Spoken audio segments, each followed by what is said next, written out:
Welcome back to another episode of the Force for Growth podcast. I'm Ricardo. I'm Courtney. Hello. Good morning to you. Thank you for tuning in. Today, we are going to be discussing a very fun topic that we all relate to a little bit: imposter syndrome. So let's get started. Imposter syndrome, Courtney. Yeah. What What is it? What is it it, first of all? is, it is this idea that pops up in a lot of our brains, whatever level of success you are or are not at yet, where you just feel like you shouldn't be there, like you are Mm, an imposter, like you are just somehow got lucky and ended up here and you don't belong with this group.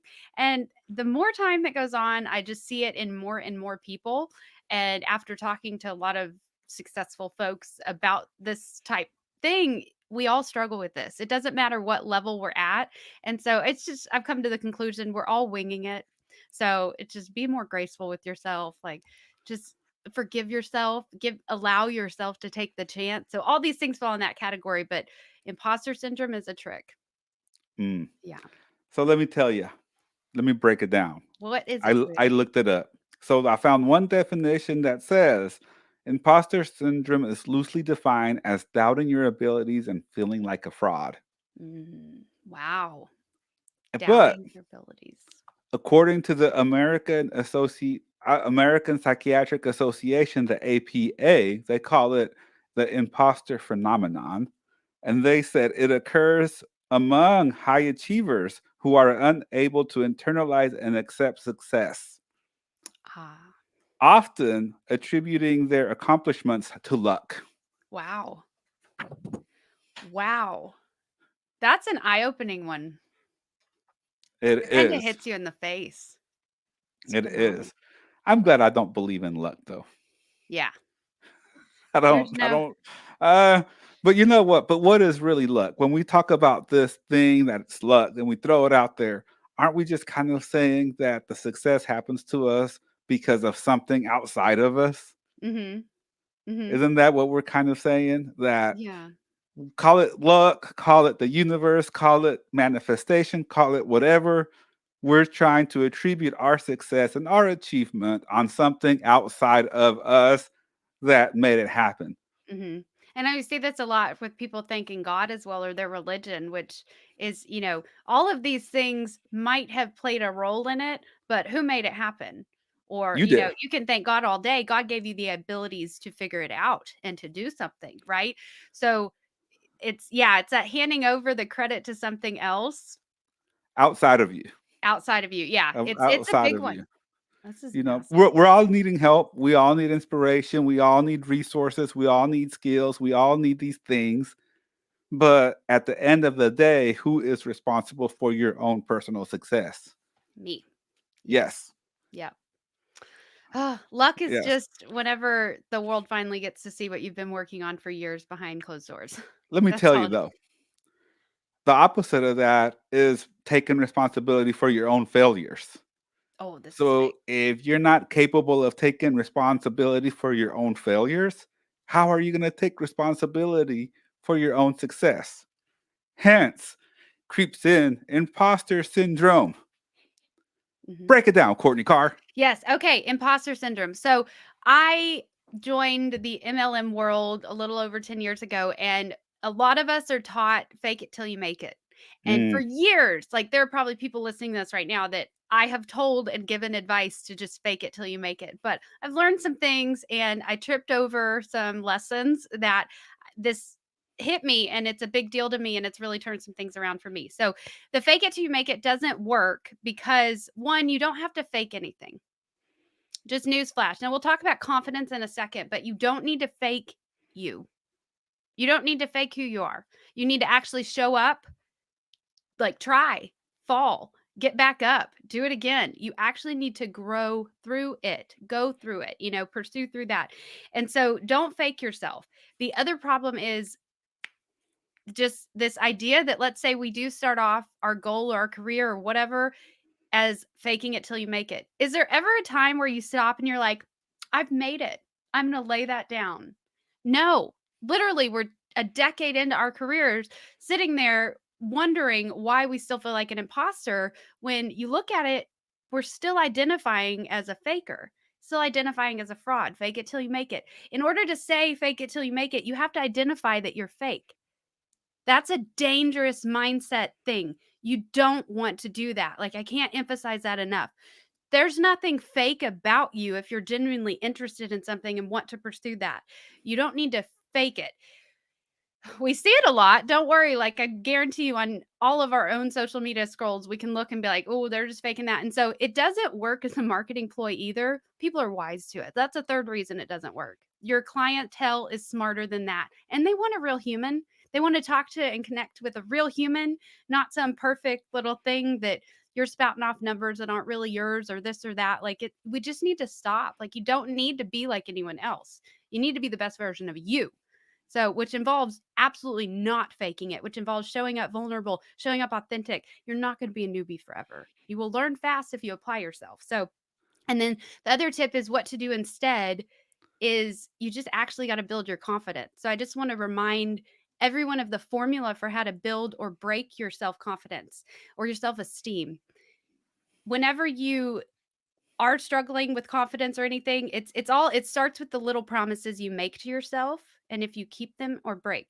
Now, it's a whole nother level when you're talking about promises and your word to other people. But right now we're talking about those little things like when it's an evening and you're like, I should really wake up tomorrow and work out. If you actually get up tomorrow and work out, you just built another notch of self-confidence. You just got another brownie point, right? Your brain believes you. So the next time when you're like, I'm going to wake up tomorrow and work out, your brain's like, yeah, you are. We're building momentum. Let's go for it. I'm motivated. Whereas the opposite, if you don't get up and work out, your brain's going to be like, see, you never do what you say. See, you're just this, you're just this. And your brain is literally bashing itself and you believe it. Every cell in your body believes this, right? So focus on, even if it's tiny, minute little new habits or new skills or new promises yourself that you keep. That is how you're going to build the confidence. And that's also how you destroy it. So there's a lot of danger in saying you're going to do something to yourself and not following through. And there's a lot of magical energy to be had if you say, I'm going to do this tomorrow and you do it, or you just get up right now and do it. You don't have to wait till tomorrow either. That's a whole nother thing. So it's just putting it off till later, to wait for the motivation to hit, for wait to this, to fake it till you make it, to wait for the perfect time. None of that actually exists. We need to Mm. show up. We need to be there for ourselves and honor ourselves and actually do it. Like, do the damn thing. So what about when you feel that you don't have the credentials to do XYZ? That's a true test. That's a human test, right? It's So nerve-wracking. What do you yes. do? How does Ricardo approach that? No, so this happened. Okay, so we're leading this business call now, the business power hour with a with the Farmer's Farmers break. Yeah. Branch Chamber of Commerce, right? A collaboration with the Farmers Branch Chamber of Commerce, right? And when we were first approached about this idea and started kicking this idea around, and then it happened, my first thought was like, well, we have businesses, but they're not $1 million businesses. We have two businesses and a nonprofit, but they're not $1 million or millions of dollars, right? What right credentials do I have to come on and talk to people about business and business mindset? Right. And let me And point out something. Nobody on that, like, this group isn't asking that of him. This is all in his head. exactly. The group is not asking Ricardo to show up as a millionaire, billionaire, whatever heir. They're just asking to show up and bring value. Correct. Everything Correct. else is happening in his head. Well, not yet. We're not Yeah. yet at the $10 million club. Yet. However, so then I had that bout of where this imposter syndrome really just came upon me because I was like, well, why, you know, I don't have the credentials to talk to this group of business owners. Some of them been in business 20, 30, 40 years and whatever, so the stories kept on coming into my head, but then I had to stop. I'm like, wait a second. I'm just coming to facilitate a conversation. Mm-hmm. That I can do. I'm qualified to do that. We've been facilitating conversations on the 6 a.m. call twice a week for almost 2 years now. And in our mastermind groups and our circle of success and all these other things that we do. That's all I do is facilitate conversations. This is just a Yeah. conversation with a business content. Mhm. And Yeah. then once I accepted that and absorbed that and allowed myself to be like, I am capable of addressing this and facilitating a conversation around business thoughts and ideas. Okay, I am qualified. Yeah. So then it went away. And you did an amazing job. Yeah. So, but it crept up on me out of nowhere. Why am I feeling this? Why am I having doubts? Why am I second guessing myself? Mhm. Yeah. And I was lucky enough to go to an event on Monday where I met a lot of the faces I didn't already know. And so I was talking to Ricardo last night. If I hadn't have met those folks in person, I would have been a nervous wreck with imposter syndrome right there on my forehead. Like, but just showing up authentically with actual connection, magical formula, right? The nerves went away. Like, Yes, it's just, because it and was we'll just get a better. We'll tweak conversation. things. But yeah. It was just a conversation. I was like, am I not qualified to have a conversation and lead a discussion? Well, that I am. I can do that. You're one of the most qualified people I've ever met that can do that skill. Right. So, Yeah. but that's where my focus went into this big old thing.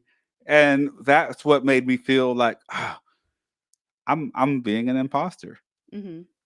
Right. I don't should I really be doing this? Should I not be doing this? Are there more qualified people to do this? And I'm like, no, there's really not. Yeah. When I start really thinking about the skill set that I'm going to bring to the table, no, I don't think there's anybody more qualified than me to do this. Mhm. Correct. Toot toot. Yeah. That's me. Hey, that's okay. You take that credit. You toot that horn. I'm tooting that horn. But that's a great observation because what to our listeners, to myself, I'm asking this question, like what are you assuming your clients want or assuming people expect from you that you're laying those expectations on yourself and you're making yourself miserable or you're quitting on a goal or you're fill in the blank, right? Like you're just stopping there and not progressing. Like that's the Yes. whole trick is just like he did. He sat there, he reverse engineered it and he's like, "Wait a minute. What is actually do I need for this call? What skills do I need to hone in on?"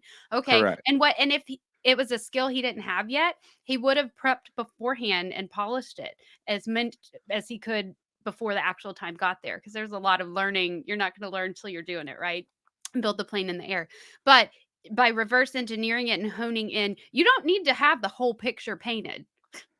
Correct. You just No. need to know what color and what paintbrush to pick up next. That's it. Yes. And if you don't know or have those, that's the next That's step is to okay. find those or get them. That's it. And so it's just simplify, simplify. But we can take this advice into our brains with imposter syndrome, you guys, and make it a lot less stressful. Just you lay that weight down when you realize you don't have to be anything other than you. So I, free, so free. I think the other thing is accepting your limitations. I know we'd like to talk about being unlimited and reaching the far ethers of the moon and the sky and the entire universe. However, the truth is we have limitations. Hmm.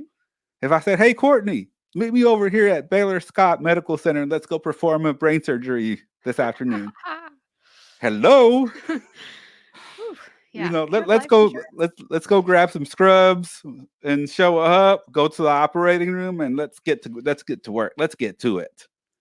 I'd say That's not nobody's paying for that surgery. it ain't gonna fare too well for us, right? Right. So in that case, that But would be an immense amount of imposter syndrome right. because we But know does it mean we aren't capable of becoming a doctor? no, No. But if I obsess over the fact that I'm not qualified right now, I will kill any possibility of becoming a doctor. You see? correct. Like But we also have to face our limitations. Like, oh, well, that's not where Jesse we said, are. That's not where we are right now. your wife, she said, LOL, they would lock both y'all up in the psych ward. Ain't that the truth? They would, because we have no business there. But you know what? Here's We'll the be thing. hosting a mastermind in the psych ward. Anyway, okay, stop. It's okay though. It's okay to know, like, hey, that's not something that we are capable of doing. We Right. could if we went to school and had the training and the internship and went through the process, yes. But right now, we don't have that skill set. Hmm. And that's okay. So we're not going to willingly put ourselves in a position to where we're going to feel imposters Right. or be in jail for impostering a doctor. Right. We're not going to do that. right? That's an extreme example, but you kind of get where I'm going with that, Yeah, it right? drives it Like, home. It drives it home. That means like, it doesn't mean stop doing it. It just means pivot to, okay, do I need to hire somebody for this? Am I even willing to ooh, get qualified? Do I have the potential to get qualified? Do I even care to pursue this? There's so many do I? options on the Yeah, table, who's choices. qualified to do this for me? Hello, Exactly. right? And that's one way to work through the imposter syndrome is just understanding your limitations that are really outside of your possibility right now. I'm Mhm. talking extremely outside. I'm talking about Courtney, let's go jump on a spaceship and go to the moon. Okay. Outside of the realm of immediate possibility. Not, okay, let me go learn a new program. Let me go learn something new. Let me refine my current skill set in order to be confident in myself and know that I'm bringing it. Mhm. That there's two different things here. Yeah. Two different things. Yeah. That's a good one. Man, yeah, Jesse said pivot. Are you pivoting or do you need to pivot? Yeah, just Yeah. the questions in that moment when you either choose to give energy to the imposter syndrome or choose to take a step back and sit down and be like, well, what do I need to do right now to Yes. show Or up what can I authentic? do? What can I do? What can Yeah. I do right now? Hmm. Yes. Because what What am I and capable of? limiting beliefs are amazing to discover because they were formed when we were little, most likely, and were formed from something that happened years and years and years ago, and it's still running the program. It's still running your software for your life. So it's really empowering to highlight and focus on your limiting beliefs. But then when you know what they are, you can redesign them or Yes. make a new decision about them. Yes. So It's powerful. It's powerful. But it's okay. A limiting belief, there's a difference. I want to make this distinction. I don't want to ramble though. There's a difference between a limiting belief and having a limited skill set. yes. There's Yeah. two different things, right? So Hmm. I want to make sure we don't get those confused. Just Which one because, would go ahead, which one would you say would paralyze somebody's goals more? the limiting belief. Yeah, I agree. So if you think it's just limited skill set, you have all Now, the potential inside you to do whatever you want. And you just got to and figure out the math. resources and Yes. resources to learn the skill, to get better at the skill, to improve the skill, Yeah. Yeah. right? Polish, polish. I am curious. So Jesse brought up pivoting. Would you talk to us for a second about pivoting? Since when a lot of the fake it till you make it is approached with so you look good to other people like you have it all together. And what do we know about when you make a plan ahead of time? It's all probably going to fall apart or change. So we talked to us for a second about pivoting. You That's a have to tool here. pivot. You have to pivot. You have to see what's going on, look at the feedback because it's all feedback, and take appropriate action. Mhm. So what happens when I get to the next level and I feel like an imposter again? What do I do then?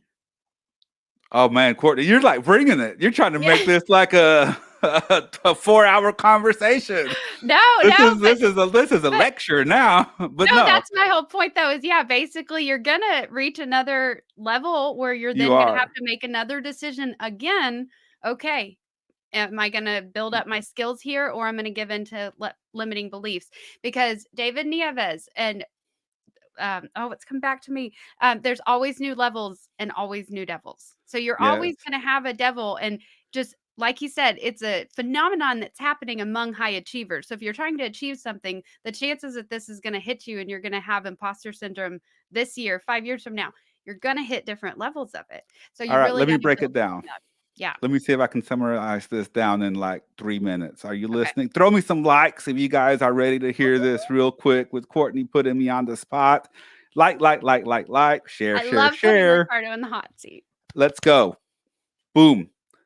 This is called ceiling floor ceiling. So think about a building with 5 stories. You're on the ground floor all the way to the fifth story.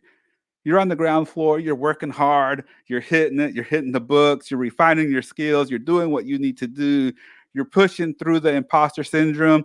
You break through that first floor to the second floor. Oh, Oh, great. But here's the thing In most cases, you don't even realize that you broke through unless it's super obvious. So you break through, you're working, you're like, all right, I'm making some progress. This is great. But why does it feel like I'm not going anywhere? Even though you've already broken through that first level, but it feels like you're not going anywhere because you're already at this new place. So then what? You possibly feel that imposter syndrome. I'm not qualified to do this. I don't know where I am. I don't know what to do. I don't have the skill set, et cetera, et cetera, et cetera. But what you don't realize is you've already broken through one whole level. If you really stop and look back to where you were when you were on the ground floor, you would realize that you're not in the same place, literally Mm-hmm. in the same place.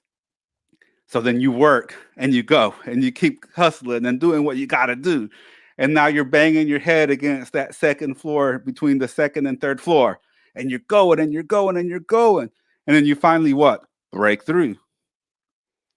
Then you get to the third floor. And guess what happens again as soon as you hit that breakthrough? Oh, Courtney, I just feel like I'm not growing. I'm not really getting anywhere. But where are you? You're on the third floor, baby. Level 3, baby. Yeah. You're not on the ground floor. But we don't ever really stop back to look to see where we were compared to where we are now and the progress that we've made. You just Yeah. don't. But it feels like the first floor. Mm-hmm. Why? Because you literally just broke through and you feel like you're starting back over. Mm-hmm. As soon as you break through and you work on that third floor for a little bit and you're not able to break through that ceiling yet, it's going to feel like you're on the ground floor. Why? Because all of the floors are blue with white floors. You can't tell the difference. It's the same color. You can't tell that you're on the ground floor, the third floor. You really have to stop and look to see where you were compared to where you are now and get excited and affirm your growth and progress Mm-hmm. and your accomplishments. And that's where imposter syndrome comes from. That's Yeah. what we were talking about before. Overachievers who are unable to internalize and accept success. You got to accept your success. Boom. Yeah. Got to take credit for yourself. Yes. I'll be authentic that you're still working on this with me. Like we You got still to are take working credit. on this and it's been a couple years journey, right? Like and it's everything's related. Trusting yourself, like it's all related, but if you can master this in business or if you can master this in your marriage, it transposes to other areas of your life. It So, does. just a reminder there, if you've grown a lot personally, just carry that over to business or vice versa and just let it kind of fuse everywhere in your life because growth is overall. It's not just in one category for most things. So, And I'll say this thing the ceiling, floor, ceiling never stops. You're going to be on the 25th floor. And guess what it's going to feel like? Like you're first on the floor, first floor. ground level. Sometimes it feels like you fell through the basement. Oh, yes. Sometimes you actually might. Sometimes you actually might. But what's cool is when you actually stop and think about it, you'll be like, you know what? I know how to get back up to level 20, to 20th floor. I've done it before. I'll And say that's when you this consult yourself and just keep you going. never really fall back. You That's true. never really fall back. And I'll tell you why. Because everything that you've learned from the previous lessons prevent you from falling back. That would you falling back all the way down to the ground floor or the second floor if you're on the 20th floor would mean that you forgot these lessons, that you forgot these experiences, that you totally wiped them out of your out of your mind. But because it's a different mind. Every time you learn something, every time you achieve something, every time you accomplish a goal, a success, sell something, close a deal, you're creating a new mind. Hmm. The mind doesn't ever go back. Like right now, Courtney, if I said, go back to 5-year-old Courtney, No. you can't. Yeah, that's true. You can't. I mean, yes, we could put you in a Yeah. hypnotic trance and all this other There stuff, are but just for resources for that, but for the most part, you can't go back to that mind. It's always a new mind. That's Joe Dispenza. It's always a new mind. I love that when you told me that because the first time you ever told me that was so I hadn't actually consumed UPW Tony Robbins event, and until this year, was that this year? My brain's going to anyway. So let's say 2021, but yeah, there was this 7 year gap, and was talking to you about like, oh, I'm not sure if I should do it or if I should crew it, and I haven't seen the full seminar in 7 years, and you pointed out, you're like, it's a new mind, and that it just was fascinating. So even going back to perspective changes over time in our It's mind, and always in your it's mind. fascinating. Right now, after this episode, we have a new mind. If you're towards the end of this recording, new mind. Hmm. Yeah, I love the freedom in that. Just the It's always freedom a in new that. mind. Like it's such an I would feel like a prisoner thinking about having to fake it until I make it. Like that now feels Uh, like I would be like putting shackles on myself. it Where I've is. built the grace to forgive myself. And granted, I mean, I'd still beat myself up sometimes and have to have that talk where I'm like, whoa, whoa, Courtney, stop. You're not going to beat yourself up to success. But overall, it's becoming a lot more automatic, and that propels me and motivates me and my momentum, and it all is relative.